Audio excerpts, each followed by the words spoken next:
6 years and still no promotion? Maybe you're just not leadership material. My stepbrother Mark laughed across the boardroom table. Dad didn't even look up from his coffee. You should be grateful to have a job at all, Emily. The words hit like a slap. Everyone else in the room went quiet. Investors, assistants, even the janitor pretending to mop. I kept my face still, my pulse louder than the air conditioner. Hi everyone, my name is Emily Hart. I'm 32. And if you think blood makes you family, you've never worked for mine. 4 years I built my father's empire from spreadsheets, midnight calls and half-finished dinners. I was the silent engine while Mark partied through business school. Every client knew me by name, every deal passed through my hands, yet every Christmas Dad would toast to the future CEO, my boy Mark. Do you know the feeling when the people who raised you act like you're the intern in your own story? That morning the betrayal wasn't sudden, it was official. Dad slid the announcement letter across the table. Congratulations, Mark, Chief Executive Officer. My pen trembled as I signed the handover form, pretending it was just paperwork and not my dignity bleeding onto the page. After the meeting I stood by the glass window overlooking downtown. The skyline I'd helped light up with our projects. The city didn't know the power shift that had just happened in the 24th floor conference room. But I did. Mark came up beside me, still grinning. Don't worry, sis. You can stay on, you're good with numbers. I'll handle the vision. I looked at his reflection in the glass, his cheap confidence, his expensive suit.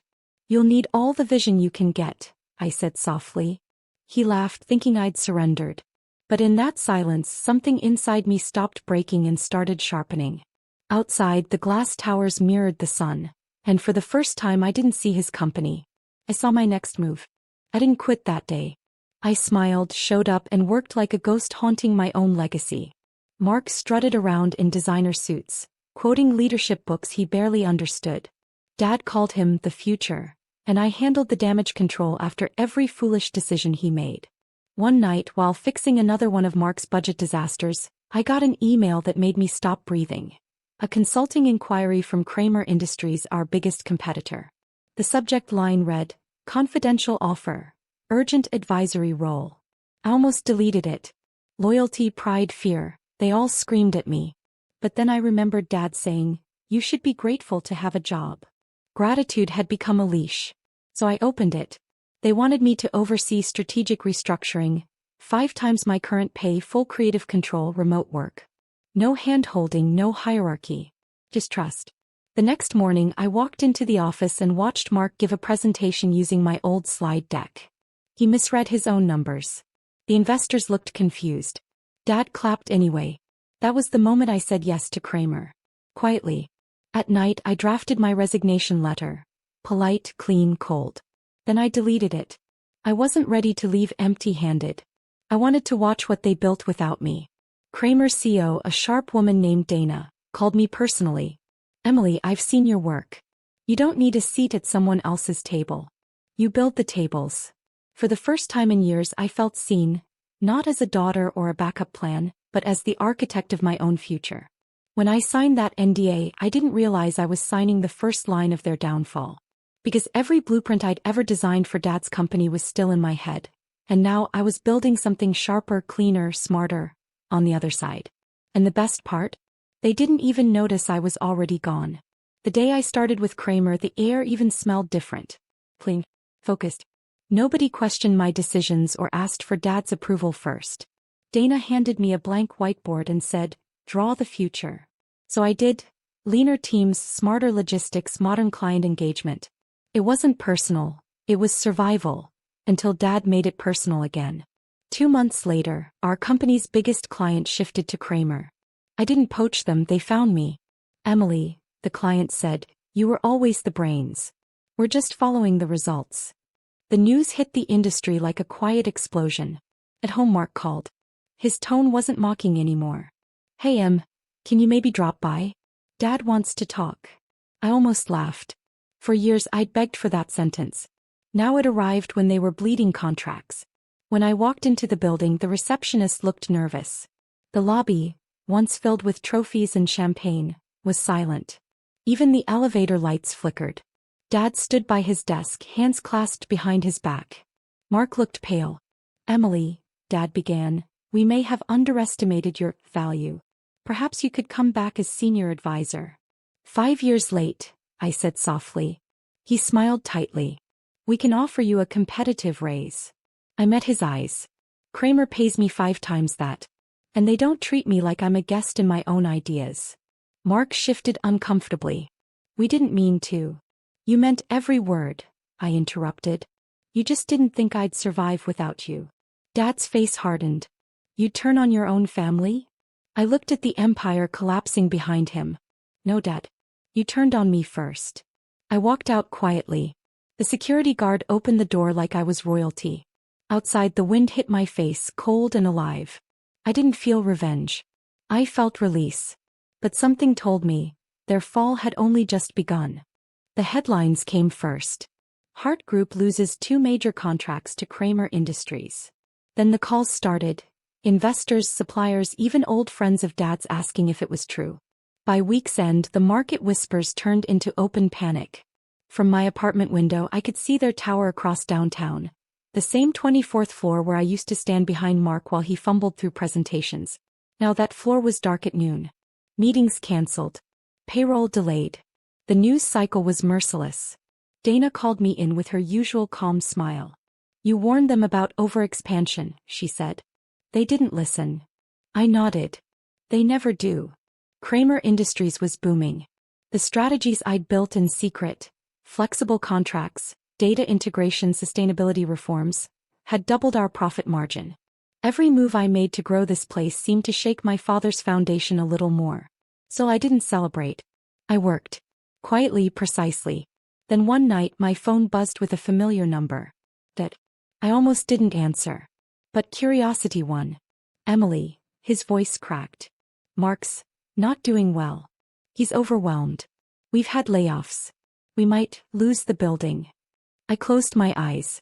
The irony was sharp. I'd begged for resources, innovation, respect. All refused. Now he begged for rescue. Dad, I said softly, you built a company that couldn't run without the person you refused to promote. Silence. Then a whisper. Please, help us. I wanted to feel power. Dad, I felt pity. I can't, I said finally. Conflict of interest. When the call ended, I sat in the dark, the city lights flickering across my face. There's a strange ache in watching justice arrive too slowly, like watching a storm form over the sea you warned them about years ago. Across the skyline, their building flickered again, and then floor by floor the lights went out. 2 weeks later, I was in a strategy session at Kramer when Dana slid her phone toward me. The caller ID read Hart Group. She raised an eyebrow. Should I take a message? I stared at it. No, I said, put it on speaker. Dad's voice came through, low and careful. Emily, sweetheart. We'd like to discuss a partnership. Perhaps we can merge resources. Our companies complement each other. Dana smiled faintly, eyes never leaving me. Mr. Hart, she said, with respect, you don't have resources left to merge. There was silence. Then Dad sighed. Emily, please. We need your expertise. We're struggling. Something inside me twisted, not with joy but with disbelief. For years I'd begged for a chance. Now they begged for my help. Dad, I said softly, you used to tell me business isn't personal. So let's keep it that way. Mark's voice cut in suddenly, sharp and defensive. You think you're better than us? You got lucky. Luck. I interrupted. Luck didn't keep your lights on for 6 years. I did. Dana muted the call. Her tone was gentle but firm. You don't owe them anything. I nodded. I know. But I owe myself closure. That night I drove past their old office. The parking lot was empty, the lights off. The logo, once bright gold, now half broken and flickering. I remembered my first day there, wearing an oversized blazer and hope-like armor. Now I watched from my car as 2 movers carried out boxes labeled archives. I didn't cry. I just whispered, this is what happens when you build castles on someone else's back. My phone buzzed again. Another email, a new international client referred by the one Dad had lost. The subject line read, we want the woman who made the impossible look effortless.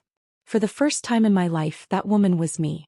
A month later, I received a formal envelope embossed with gold trim. It was from the City Business Alliance Gala, the same event where Dad once introduced Mark as the heir to the Hart Empire. Inside was an invitation signed by the board chair herself. We'd be honored to have Emily Hart, senior consultant at Kramer Industries, as our keynote speaker. I read it twice. Then I laughed. The universe had a sense of humor. At the gala, the chandeliers glimmered like frost. The ballroom buzzed with reporters and CEOs I used to fetch coffee for. Now they greeted me with handshakes and admiration. Dana stood beside me, sleek and confident. "You ready?" she asked. "As I'll ever be." Halfway through the night I saw them, Dad and Mark, at the back of the room. They looked smaller somehow, like time had stripped their arrogance down to silence. Mark's suit hung loose, his confidence gone. Dad's eyes darted to me, then away. When I took the stage, the room hushed. 6 years ago, I worked for a company that told me loyalty was more valuable than leadership. I believed them, until I realized loyalty without respect is just servitude. A murmur spread through the audience. Cameras flashed. "I stand here not to boast," I continued, "but to remind every woman who's ever been told to wait her turn. Sometimes your turn only comes when you stop asking for permission." Applause thundered through the hall. I saw Dad lower his gaze. Mark looked like he wanted to vanish. Afterward, a reporter asked, "Do you have a message for your old company?" I smiled. "Yes. Tell them I'm grateful. They trained me for the job I have now." Later, as I left the gala, a drizzle fell over the city. The streets shimmered with reflected light. I tilted my face upward. It wasn't rain I felt, it was freedom. That night I slept peacefully for the first time in 6 years. But the story wasn't done yet. Because the next morning, they showed up at my office. They were waiting in the lobby when I arrived. My father, Mark, and 2 desperate-looking board members. Their suits were immaculate, but their eyes told the truth. Exhaustion, panic, fear. The receptionist glanced at me nervously. "They said it's urgent." "I'm sure it is," I replied calmly. Dad stood when I approached. "Emily, please, can we talk privately?" "No need," I said. "Transparency's a company policy here." He hesitated, then exhaled. "We're losing everything. The investors have pulled out. Mark's health is suffering. We need your help to stabilize before liquidation." I studied them, these men who once laughed while I begged for recognition. "You want me to save what you refused to share." "Emily," Mark whispered, "I'm sorry. I didn't know how hard it was. I thought you were just jealous." For a moment the apology almost broke something in me. Then I remembered every night I stayed late fixing his messes, every time Dad called me emotional for caring too much. "You thought wrong," I said quietly. Dad tried one last card. "You're my daughter. You'll let your family drown." I looked around Kramer's polished offices, the clean glass walls, the team that trusted me, the life I built without their approval. "I already have a family," I said softly. "One that doesn't use my worth as leverage." His shoulders sagged. "Is there truly nothing I can say?" "There is," I said. "Thank you for denying me my promotion.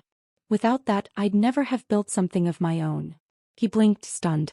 Mark looked down at the floor. I turned to leave, pausing just long enough to add, "You taught me everything about business, just not the lesson you intended." As the elevator doors closed, I caught a final glimpse of them through the narrowing gap. 2 men realizing too late that the empire they tried to protect had been built by the woman they dismissed.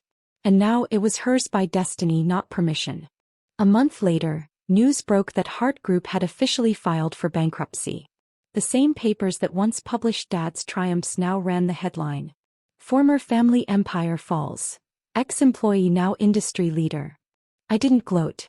I just sat at my desk, sipping coffee, watching the morning light spill through Kramer's glass walls. Dana stepped in quietly and placed a file on my table.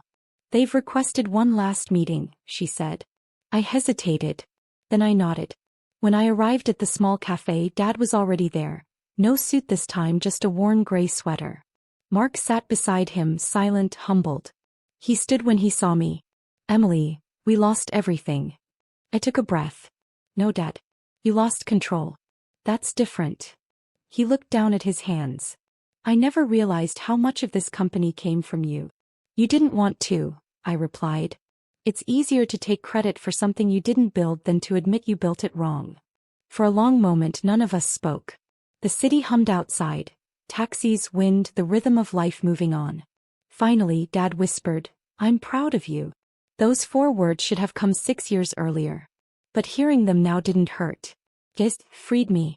"I know," I said softly. "That's why I came. To tell you I forgive you. But forgiveness doesn't mean return." He nodded slowly, eyes glistening. "Then I wish you peace." I stood. "I already have it."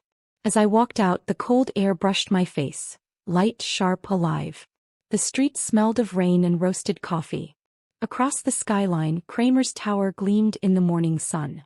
I pulled my phone from my coat pocket and opened the email draft I'd been holding onto. Resignation from consulting. Then I typed one last line beneath it, starting my own firm. Because this story wasn't about revenge anymore. It was about reclaiming my voice. And for the first time it finally felt like mine.